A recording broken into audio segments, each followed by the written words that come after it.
Hello everyone. So in this video, I will explain to you how to implement basic sorting algorithm in Java. Okay, so in basic sorting algorithm, we have three types: bubble sort, insertion sort, selection sort.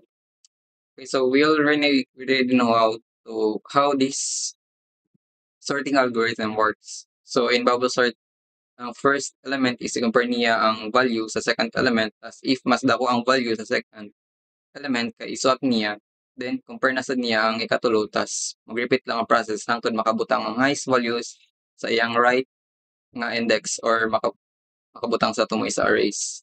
Ang insertion naman is mao ra gyapon ang process pero ang difference lang is after ma-swap ang ikaduha sa ikatulo nga element is i-compare na sad niya ang ikaduha sa pinakauna.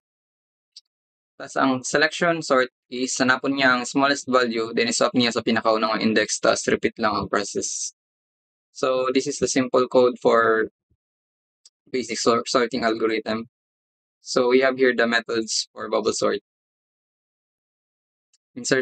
Also insertion and selection. First is bubble sort. So how does it works? So first is getting length of the array. First is nagbutang og parameter diri para mag-store og value sa gi-input sa users. So after is getting the length of array. So nag-initialize tag variable na mag-store sa length of the array kung pila ka array ba na ang na-input sa users or pila ka elements. So we have here the inner for loop in outer loop. In outer loop and inner loop. So in outer loop, so this loop controls how many times we need to pass through the array. So we run this loop. So so first is initialization. So we have here int I equals to 0, I is less than n minus 1, and I plus plus. So ganong n minus 1 mani siya. So we use n minus 1 because each pass, the largest unsorted elements move to its correct position at the end of the array. So we don't need to check it again. So ang pasabot ani nga value, so n man is ang number of elements niya or length sa arrays. Tapos, di minus 1 niya kay while nag-process ang sorting or ang passing niya, kay ang highest value is makabutang gid siya sa tumoy. So automatically dili na nato need i-check na. So in inner loop, we have int j is equal to 0, j is less than n minus 1, n minus I minus 1, and j plus plus. So we have here the if statement. So kaning j nagkuan ni siya, pasabot ni siya sa index. So if r index j, so ang index if ang r daw is greater than index of r index of j plus 1. So ang pasabot sa r plus index of j plus 1. So ang r index of j man diri 0, tapos ang r index of j plus 1, so mao nang 1. So kung ang value sa 0 is greater than 1, so nag-initialize siya ang dire variable nga pwede mag-store sa index ni j o array index of j. Tapos ang array index of j mahimo na siya index of ir index of j plus 1. So example, so we have here the example of arrays. So ang r index of j pasabot ana kay 0. So kaning 10 mao nang index 0. Tapos ang r index of j plus 1, so ang index niya is 1 kay 0 plus 1 equals 1. So maning 4. So ang nahitabo diri is ang index 0 or ang array index of j kay nag-initialize og variable diri para ma-store ang iyang data. Tapos ang array, ang 10 diri, ang 0, mahimo na siya 4.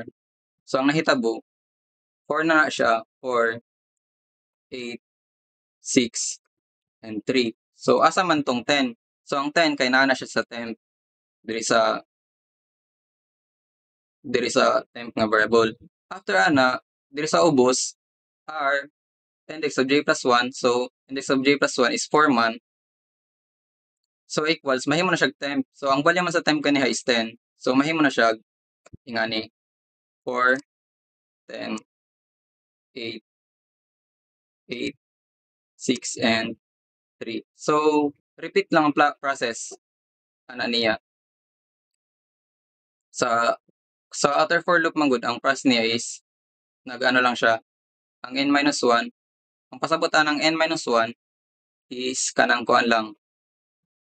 Kung kapila lang siya dapat kapila lang ang i-pass ang for loop. Kapila lang siya dapat i-pass. Example man ni pass 1, so index of 0, ingani siya. So kaning mga upat diri mao ni siya ang for loop nga mao ning inner for loop. Tapos kani mao ni siya ang outer for value sa I sa outer for loop.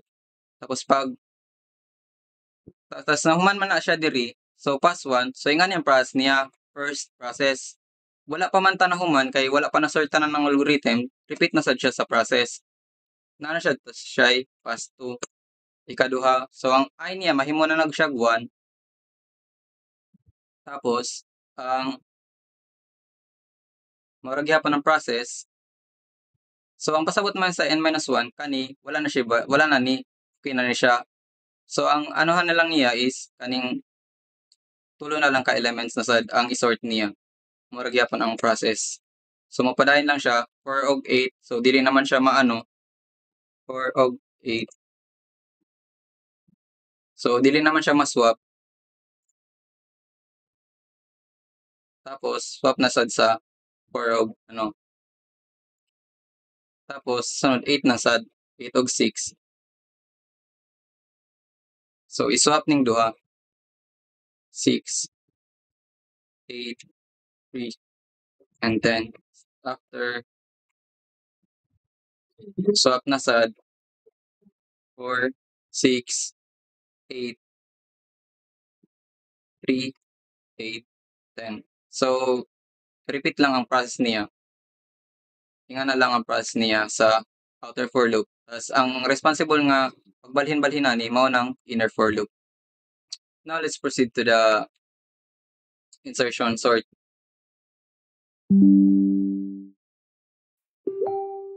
Okay, so in insertion sort, same siya sa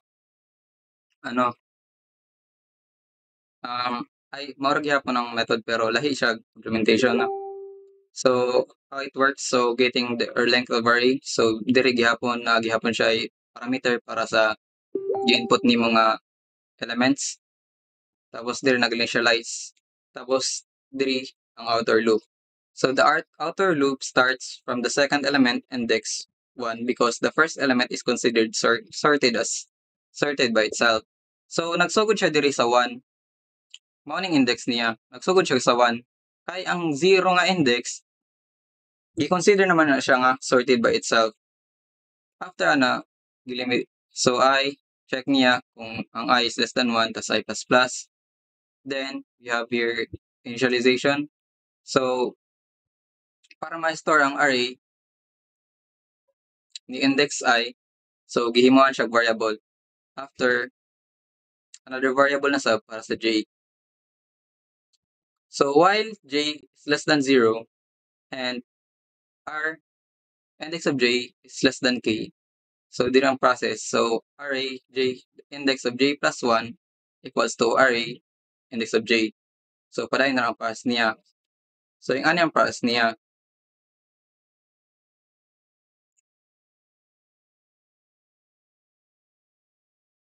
So maguna ta sa k. So unsay value ni k? So example ani yung kani nga arrays. Ang value ni k ani nakabutang bandiri index of k array index of I. So ang value ni I is 1. So 1 ang index, so 4 is si k. Tapos sa j is I minus 1. So ang value sa I 1 minus 1, so 0. Tapos sa while, tapos nagbutang tag inner loop diri. Unsay purpose sa inner loop? The inner loop compares the k with the elements before it and its sorted part. It continues as long as not negative number at rj and rj is greater than the k. So magpalain lang siya kung ang condition niya is kaning j wala siya nag-negative tapos kaning array kay mas dako pa kay k. So si k man is amo na siyang first element kaysa kay ay second element ni rj. So ang element man gud ni rj, r index of j, rj kay 10 kay ang j man gud 0 ang value niya, so gikuha niya ang index ni array kay j. So j man 0. So pasabot ana kani ang value ni r index of 10, r index of j. So after ana i-compare niya. So pag ang value ni index 0 kay mas gamay pa kang 4, so nakabutang diri r index of j plus 1. So ang r index of j plus 1, r index of j kay 10 man na, kay 0 man ang index. So r index of j plus 1. So j plus 1, 0 plus 1. So ang index ni array ani kay 1. So ang pasabot ani, array index of j plus 1, ang value niya kay 4.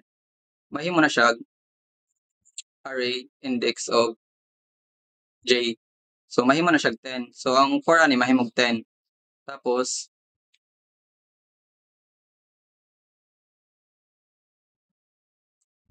moves j one step left to compare with the next number of the sorting part. Tapos ang j ani mahimo na siya value ni j minus 1. So ang j man gud ang value ni j is kaning 4. Mahimo na siya 10. And now inserting the key, ang purpose aning r index j plus 1 equals to k. Once the correct position is found where the current number is not greater than k, the k is placed in that position. Okay, now let's proceed to the selection sort. Okay, selection sort, mao man ni ang value, ingon ako ganiha, mao na ang value nga selection sort, isa na po niya smallest value, then iswap niya sa first index. So we have here the method for selection sort. Pabutang diri is ay na dictionary parameter tapos initialization of an element. So na siya outer loop. The purpose of outer loop goes through the entire array one element at a time to sort it. Each iteration places the smallest unsorted element and at the correct position. So mo ni siya. For int I equals 0, I is less than n minus 1, I is plus. So it starts with 0, increased by 1, which each iteration. We stop at n minus 1 because by the last pass, the element will already be in its corrected position. At each step, the current position is where the smallest element of the unsorted portion will be placed. After na is the initialization. So, nakabutang diri nga int equals mind idx or marag index na equals I. So, this variable holds the index of the smallest element found so far. So, i-search niya ang elements gikan kay array nga pinakagamay nga elements, then i-store niya diri nga variable. After, so meaning we assume that element at the smallest until proven otherwise. So, maguna siya hanap sa element nga smallest, tapos store niya diri. Now, na sa diri inner loop. So, the purpose of this inner loop finds the smallest element in unsorted part of the array. So, from index I to the end. So, for int it starts with ano, I because we're looking for smallest element after, 'di ba? For outer loop. Now, the loop runs through the rest of array j is less than n minus 1. To find the smallest value, it checks if any elements is smaller than at mines. So, after the ani, na siya if else, ay if statement. So, if r index of j is less than array index of mine index is equals j. So, if ang index ni if ang array index of j is smaller than array mine index, so mahitabo diri kani nga variable mapulihan ni siya ni array of ay mapulihan ni siya ni j.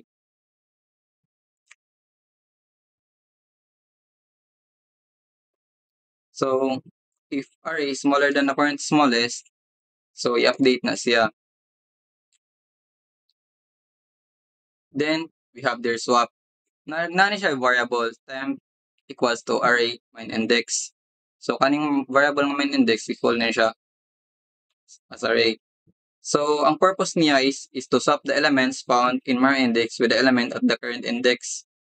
So, katong first nga index, example,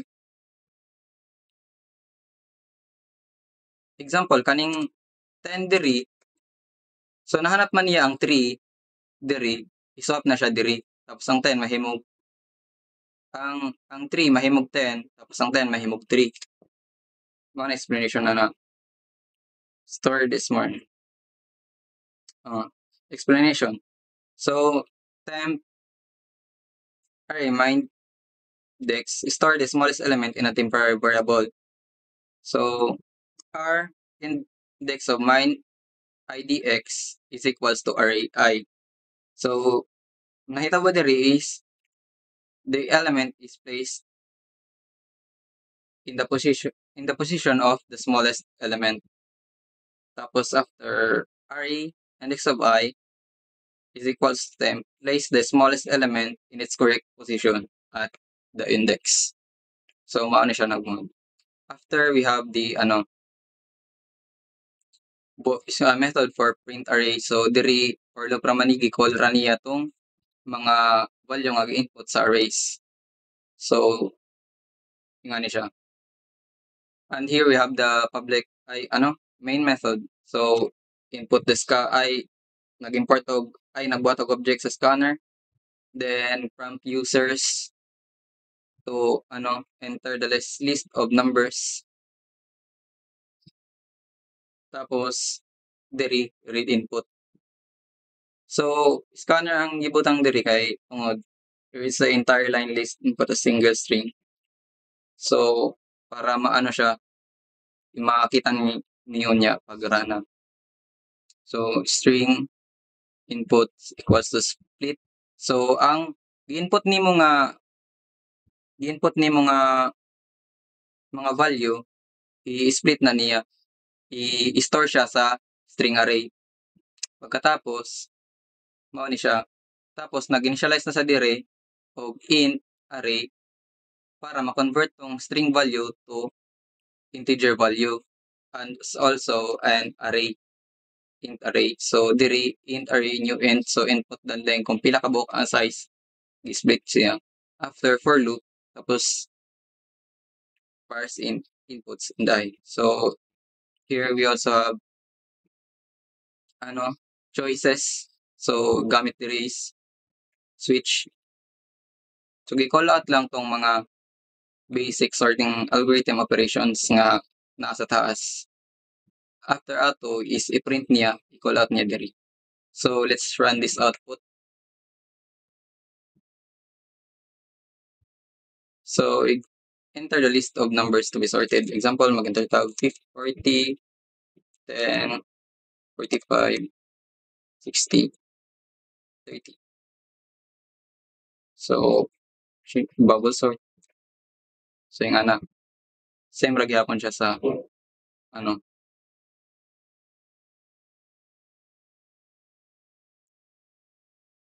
sa insertion sort and also selection sort. Okay, so that's all guys. Thank you for watching.